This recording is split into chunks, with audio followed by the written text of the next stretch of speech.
Number 5, सूर्य भेदन प्राणायाम। ध्यान मुद्रा में बैठा जाए। कपड़े शरीर पर कम से कम रहे।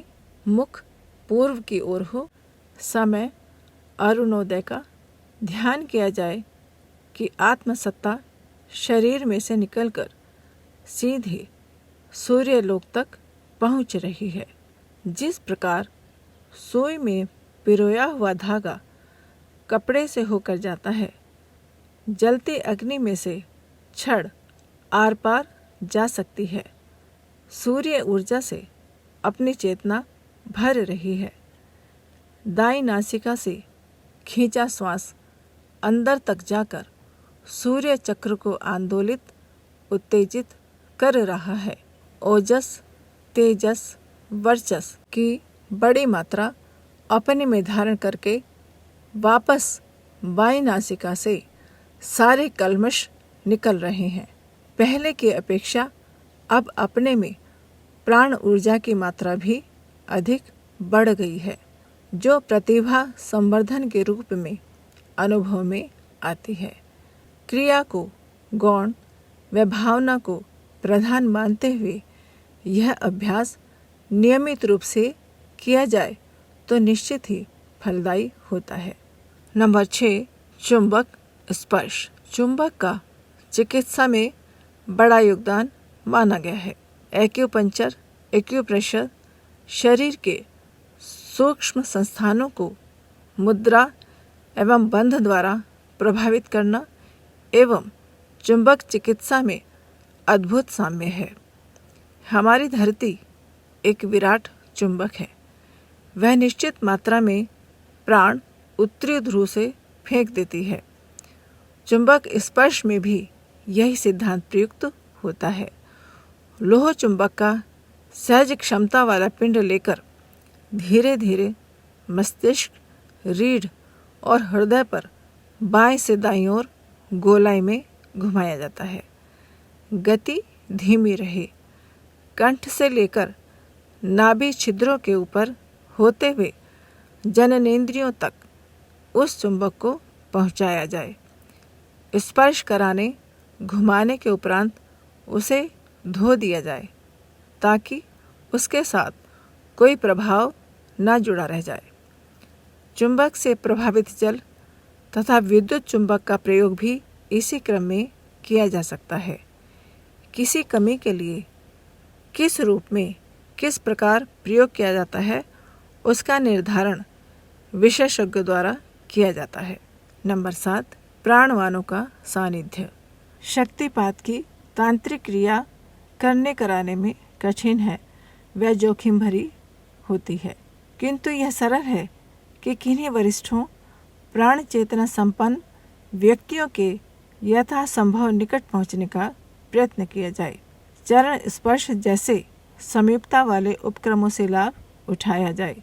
अप्रत्यक्ष रूप से यह ध्यान किया जा सकता है कि हनुमान भगीरथ जैसे किसी प्राणवान के साथ अपनी भावनात्मक एकता बन रही है और पारस्परिक आदान प्रदान का सिलसिला चल रहा है।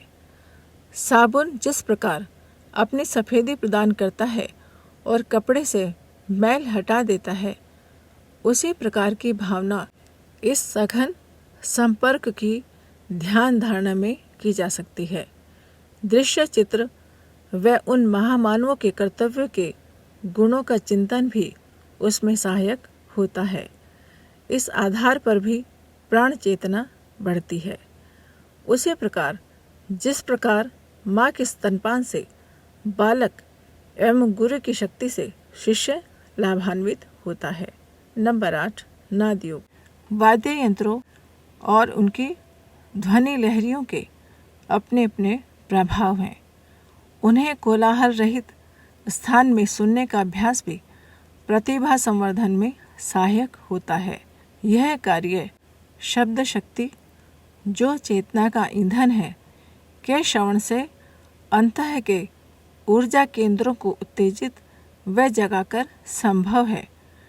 टेप रिकॉर्डर से संगीत सुनकर भी यह कार्य संभव है एवं स्वयं उच्चारित मंत्रों या संगीत पर ध्यान लगाकर भी अपने लिए उपयुक्त संगीत का चयन भी इस विषय के विशेषज्ञ द्वारा ही निर्धारित करना चाहिए।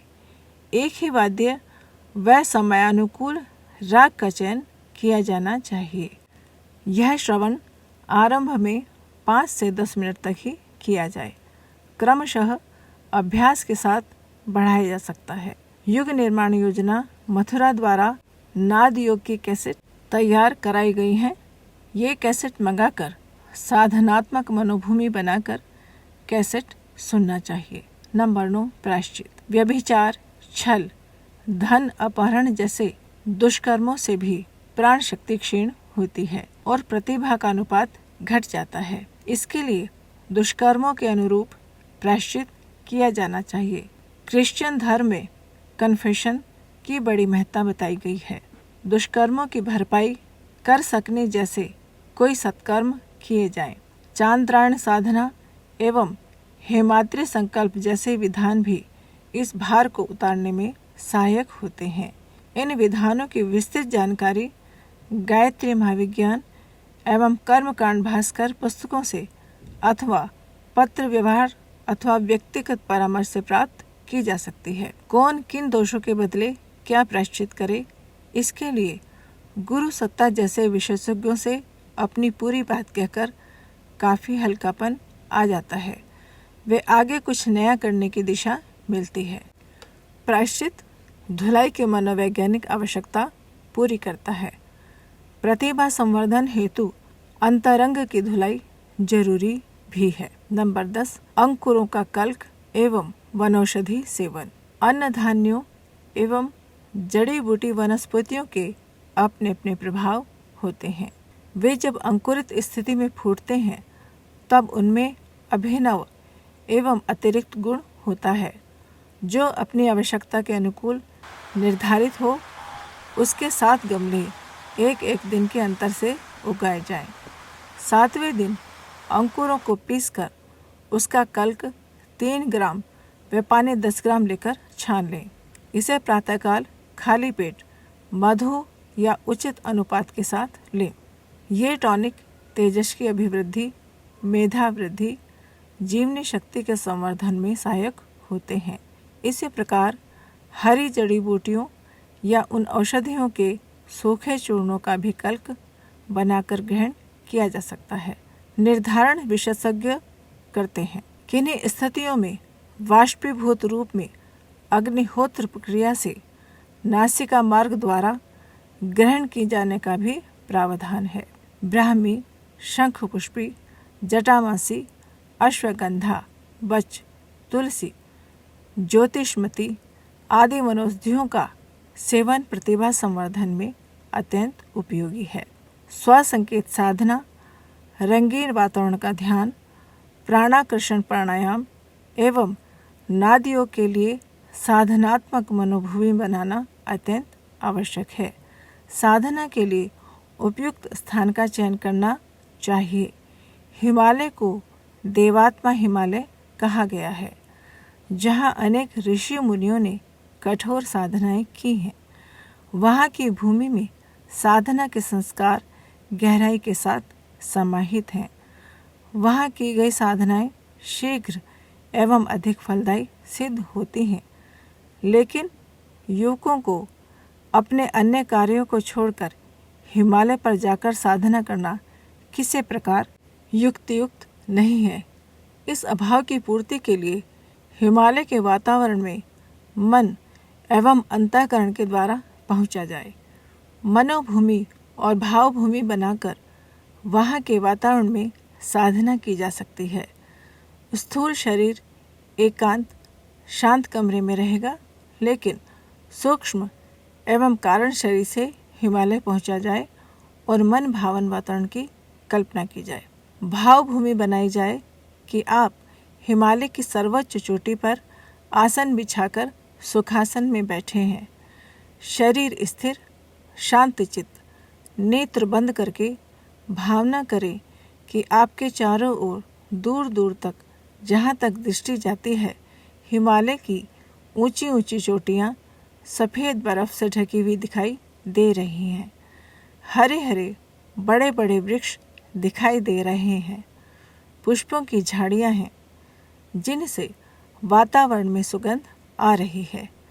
एक ओर निर्मल जल की पतली धारा कल कल करती बह रही है।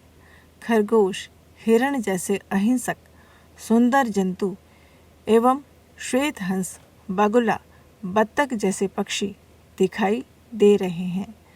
ऐसे सुंदर मनोरम स्थल पर आप साधना हेतु बैठे हैं। इसी स्थान पर बैठकर पहले स्वसंकेत साधना करें, फिर रंगीन वातावरण का ध्यान करें। रंगीन वातावरण के ध्यान में भावना करें कि आपके चारों ओर हर वस्तु सफ़ेद है। आपके वस्त्र, शरीर, आसन, हिमालय की चोटियाँ, आकाश, बादल आदि हर वस्तु सफ़ेद है। ऐसी भावना करें। प्राणाकर्षण प्राणायाम एवं नादियों की साधना भी इसी स्थान पर करनी चाहिए। धन्यवाद। पुस्तक का नाम सफल जीवन की दिशाधारा। लेखक पंडित श्री राम शर्मा आचार्य जी। अगर आपको हमारी यह वीडियो पसंद आई हो तो इसको लाइक करें, कमेंट और शेयर ज़रूर करें और हमारे YouTube चैनल ऋषि चिंतन को सब्सक्राइब भी कर लें। साथ ही बेल आइकन को भी दबाएं ताकि आपको आने वाली वीडियोस की नोटिफिकेशंस मिलती रहें। धन्यवाद।